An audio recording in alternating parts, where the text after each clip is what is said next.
we're going to go ahead and start with some horn stacking techniques first. So I play a lot of live instruments in addition to working with the studio stuff. Been playing music a long time. And one of the instruments that I picked up along the way was trumpet. So working on this record, I would get ideas for these real majestic sort of imperial brass horn sections. So I want to show you some of the techniques that I employed to put it down. So the title track, the main track on this record, is called Swords of Wisdom. And I wanted to take a look at the horn line for that, and then what I ended up doing to make it sound the way that it was heard on the record. So I'll play you the different parts first. I'm going to play them for you live and then show you how they ended up. You thought it was just going to be Ableton. Not today. We're going to put some live instruments down. So here's the horn that's been in my family for a couple generations. It's seen some serious action and licks. Note the wire holding it together. Lots of bends and nicks and dings, but it still sounds great. It gives it soul, gives it character. So the horn line on the title track, Swords of Wisdom, it was a 3-part horn. Let me go ahead and play it for you. Here's the first part.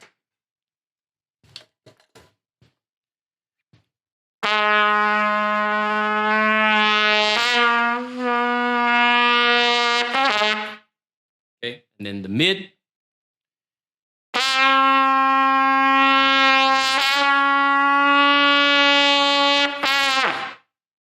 And then the high.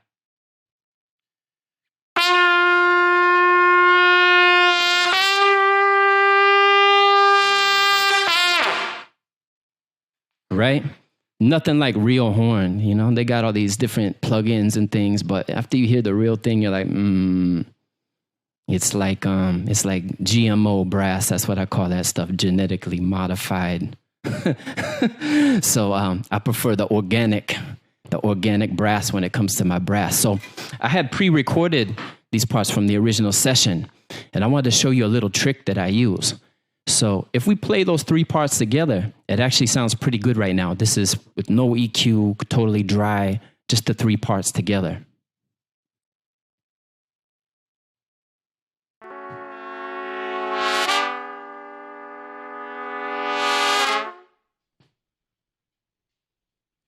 And again.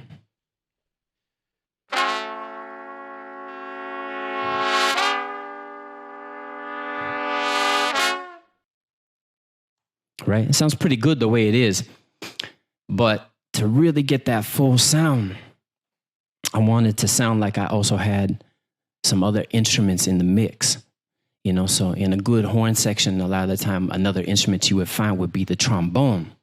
So when I was making this record, I was working on this particular idea by myself, and I knew I wanted the sound of the trombone, but you know, I don't play that instrument. I didn't have a friend around that could play it at the time, and I really wanted to put the idea down.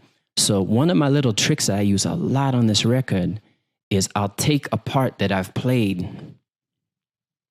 I'll take the mid part right here, and I'll actually play it 2 times on 2 different tracks. Right now, I'll just duplicate it for the sake of time.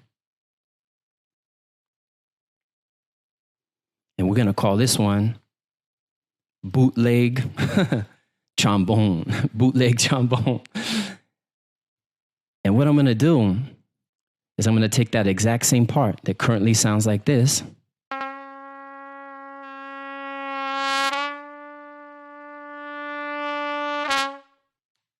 And I'm going to run it through an instance of Native Instruments guitar rig. Here's Native Instruments guitar rig. I'm going to drop that right on the track.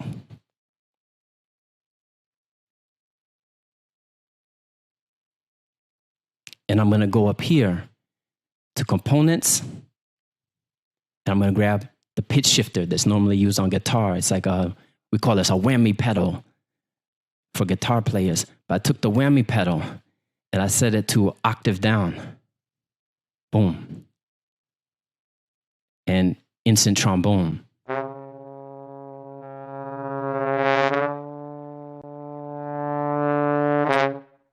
Put a different EQ on it and it sounds just like the real thing, especially when it's all in the stack.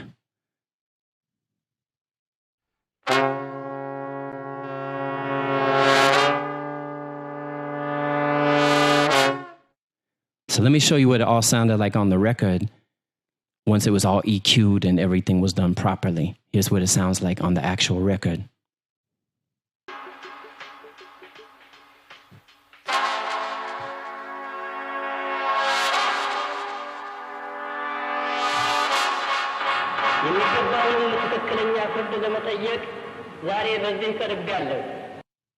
Beautiful, right? So now you know my little horn secret. I use that all over this record. There actually is one song on this record where I didn't play horns. We were fortunate enough to get the talents of an incredible horn player by the name of Ja Bless. Shout out to Ja Bless if you're watching right now. He's the horn player from Burning Spears Band, and he came through and played saxophone and trombone on one of the tunes on the record.